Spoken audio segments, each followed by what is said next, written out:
Colin Jost fires shots at Diddy during star-studded SNL50 special.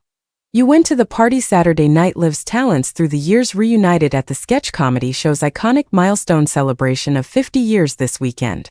The 3-hour event ultimately made room for a gathering of famous faces, including the likes of the controversial icon Chevy Chase. The NBC show's famous skit Weekend Update star Colin Jost, alongside Michael Che, didn't miss a beat while swinging a cheeky hit at the disgraced Sean Diddy Combs. The bad boy for life, who's currently being held behind bars at the notorious Brooklyn Prison, Metropolitan Detention Center, awaits his trial in the wake of sex trafficking and racketeering charges. Ever since the rap kingpin scandal and allegations dating back decades have surfaced, his infamous parties have also been put under the microscope. The white parties in question often hosted Hollywood's A-listers. Federal charges against the Revolt founder also suggest that they were a front for questionable sexual orgies and possibly even uncalled for sexual encounters that resulted in alleged victims being drugged and violated. Jost took a shady shot at Diddy without actually naming him in one of his opening jokes of the Weekend Update segment. There are so many famous hosts and musical guests here tonight that some huge names have to watch from Studio 8G next door as well as from the Metropolitan Detention Center in Brooklyn, the SNL host said.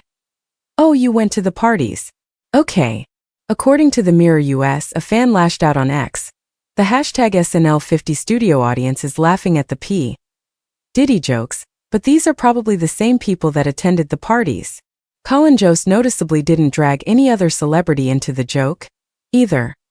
Dave Chappelle also previously roasted Diddy on SNL. This wasn't the first time a snide remark targeting Diddy made it into SNL's script. In January, legendary comedian Dave Chappelle unleashed his 2 cents on Sean Combs' freak-offs and hilariously concluded why he was possibly never invited to his ill-famed parties. I've been in a lot of trouble in my day, but this guy Puffy, oh buddy, this guy is in an enormous amount of trouble. I don't think I've ever seen anything like this, the veteran comedian said while smoking a cigarette. They'd be like, well, how were all these people you know at the freak-off and you were the only one who wasn't at the freak-off? And I thought about it for a minute and I said, oh my God, I'm ugly. He continued joking.